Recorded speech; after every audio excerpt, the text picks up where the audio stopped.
Terima kasih untuk teman-teman dari Indonesia, Malaysia, Singapura, dan South Korea. Akhirnya misi kita tercapai karena ini memang boleh dibilang international case dan kalian semua pay attention to Amy's case.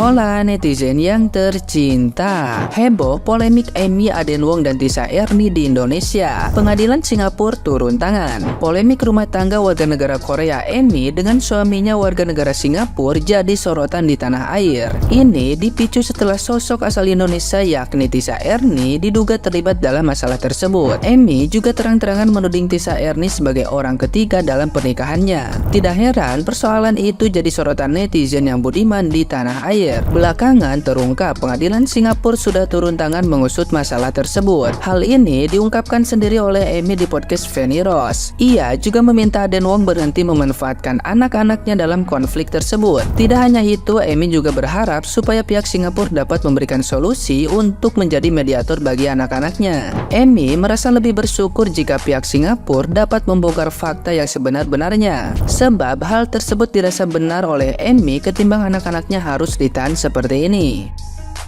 Nah, gimana nih menurut netizen yang terhormat? Silahkan berkomentar ya.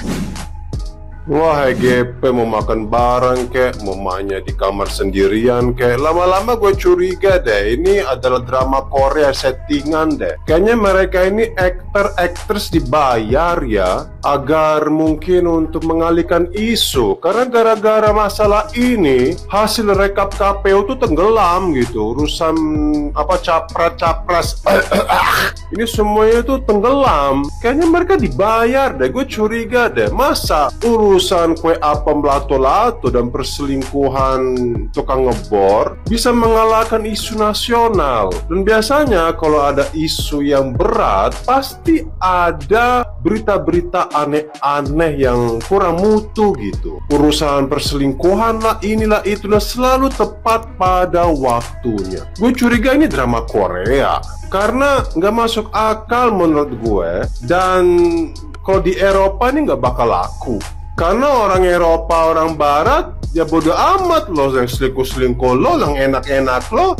Masa kita nonton orang selingkuh dan kita kepo gitu? Urusan mereka. Tapi berhubung di sini memang suka adu domba, suka emosional dan juga mungkin IQ-nya tidak memadai, ya akhirnya kita kemakan isu. Kayaknya ini murni menurut saya adalah drama Korea. Mereka adalah aktor-aktris bayaran semuanya. Nggak masuk di pikiran gua. Dan sekarang juga untuk urusan mau lapor perjinahan. Lah, yang berzina ini kan orang asing. Orang Korea sama orang Singapura. Katanya istrinya berzina, katanya suaminya berzina. Dan siapa mau dilaporin untuk urusan undang-undang perjinahan? Sedangkan mereka ini orang asing. Lagi si cewek itu, tukang ngebor, itu nggak bisa dituduh dia itu berzina karena dia itu diundang di dalam keranjang kuningnya si Mr. Ewong. Ya, di keranjang kuningnya Mr. Ewong itu. Dan anggap aja itu dia tuh babysitter. Dia dibayar untuk urusin anak-anak dan habis itu masuk dalam keranjang kuning si Mr. Ewong. Jadi sah, nggak bisa kita tuduh dia tuh mencuri. Meskipun secara etika dia itu, kalau kita di Indonesia harusnya itu kalau memang itu suami orang, ya jangan ikut campur masalah etika doang atau masalah hukum. Gimana perjinahan itu? Karena memang suka sama suka. Sekarang juga untuk masalah undang-undang perjinahan, misalnya ada couple, pasangan bule ke Bali, terus suaminya selingkuh sama orang Filipina, sama orang Thailand di Bali, itu bisa dijerat hukum undang-undang perselingkuhannya, nggak bisa. Atau misalnya ada suami Indonesia, TKW Indonesia, dia ke Arab, TKW-nya, istrinya kerja di sana, hamil duluan, main sama Arab, apakah bisa dituduh perjinahan? Sedangkan memang istrinya di sana main gitu. Gue nggak ngerti gitu. Undang-undang perjinahan ditarik kecuali si pelakor ini dia mencuri anak-anak, dibawa ke hutan, diikat di mana itu boleh. atau mencuri suaminya. Suami ini diikat, disandra, ya, diikat di mana, di satu kamar di hotel dan gak lepas. Ini kan bukan pencurian karena suka sama suka, enak sama enak. Jadi semua ini benar-benar menurut gue adalah drama Korea yang anak kecil pun dibayar menurut gue, dilibatkan untuk menelenggang isu nasional menurut gua. Gak ada mutunya, tolong tegur ke KPI lah apa, ke Kementerian Informasi ini tutup aja lah yang podcast lambe kayak gini. Kita mau fokus pada perkara besar nasional, KPU hasil rekap gimana. Jangan-jangan kita urusi lambe-lambe nanti semua jalan, listrik naik lah, pajak naik lah, semua naik lah. Tiba-tiba dilantik lah di sana. Padahal banyak perkara harus selesaikan.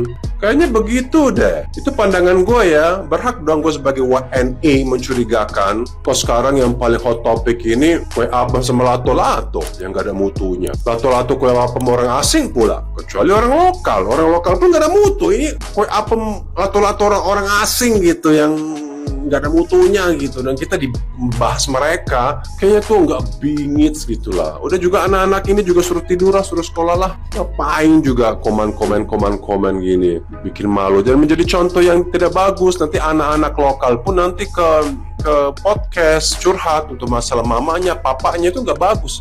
Contoh yang sangat tidak baik. Orang dewasa memberikan contoh tidak baik kepada orang kecil. Jangan main lapor Viti ini ya, karena memang ini adalah pendidikan supaya kita dibukakan mata kita, ya, dicelikan mata kita. Jangan soal dikit-dikit lapor. Semua saya ngomong tuh masuk akal, ya. Kalau kamu nggak suka, scroll aja, ganti channel, follow orang-orang yang pintar. Kalau gue udah pasti pintar, IQ 150. Sorry ya. Terima kasih untuk teman-teman dari Indonesia, Malaysia, Singapura, dan South Korea. Akhirnya misi kita tercapai karena ini memang boleh dibilang international case dan kalian semua pay attention to Amy's case. Nah, kemarin aku tuh sambil ngamatin karena pasti ada serangan dong dari pihak suami, apalagi sekarang pengacara besar sudah speak up. Di video sebelumnya aku bahas blundernya video dari anak kedua Amy, ya kan?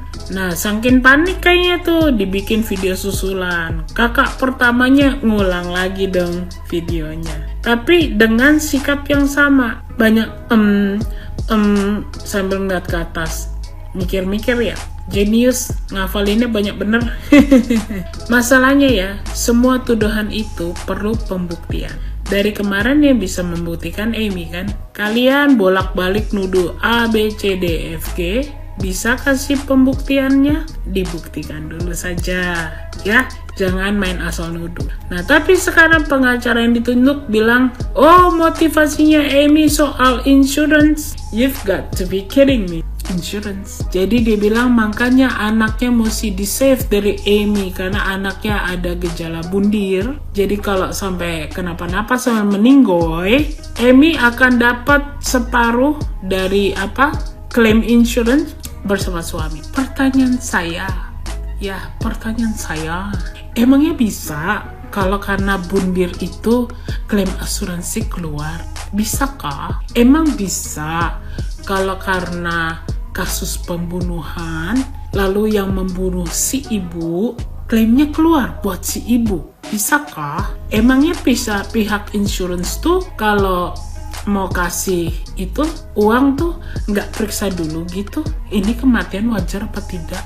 Apalagi kalau itu uang besar ya. Kedua, pertanyaan saya, ngapain ya Bu Amy membesarkan anak segitu lama? Baru ada gitu rencana pembunuhannya sekarang demi insurance. Sampai bikin 4 anak. Sebenarnya anak keempat itu nggak planning loh sebetulnya. Tapi Amy udah jatuh cinta sama babynya. Lalu nih koplak, ada netizen. Ini ada video sambungan di rumah sakit. Bisa dilihat, Ibu Amy garang. Anaknya histeris. Ya iyalah, Ibu Amy jadi garang. Coba Anda jadi dia, baru melahirkan, ya baby masih kecil. Kan Anda tahu ya, ibu-ibu yang melahirkan bisa kena baby blues. Lalu dipisahin sama anak, lama bener. Begitu ngeliat itu anak, ya otomatis lah Ibu yang normal kangen banget sama babynya dan khawatir tuh baby nggak dikasih ASI berapa lama. Coba kalau Anda di posisi dia, bisa gitu santai-santai. Oh ya suamiku, terima kasih ya babynya udah dicek ya gitu ya. Baby oke kan dengan susu formula? Iya bagus. Apalagi dia datang sama selingkuhan. Anda bisa santai. Lalu si anak kenapa histeris? Ya histeris lah. Orang dia selalu dibilang katanya babynya dalam bahaya, babynya mau dia apain nama ibunya. Sedangkan si anak dekat sama bapaknya. Masalah anak gak deket sama ibu itu bukan itu ya, bukan persoalan baru. Lihat aja tuh, Nikita emang akrab sama anak perempuan nih. Apa itu berarti Nikita ibu yang jahat? Mau istilahnya berbuat sesuatu sampai anaknya metong? Banyak kali ya ibu-ibu yang selalu bermasalah sama anak-anak remaja. Bukan berarti perempuan sama perempuan udah pasti akrab coy. Nggak begitu konsepnya. Dari pengalaman Eike sendiri juga begitu. Nggak segampang itu akrab sama seorang ibu di kondisi remaja. Ya, apalagi nih bapaknya spoiled banget sama anak. Lalu anaknya di brainwash kayak gitu. Your mommy gonna do something to the baby. Of course lah. Itu anak histeris gitu ya pemirsa. Nah sekarang saya cuma mau bilang, kalian tahu soal gaslighting? Sebenarnya suaminya Amy itu gaslighting. Tapi sayangnya ada juga influencer yang beken, content creator yang beken juga gaslighting kita, para netizen. Kalian sering nggak denger? Sebenarnya dia udah tahu tingkah laku dia salah, ya kan?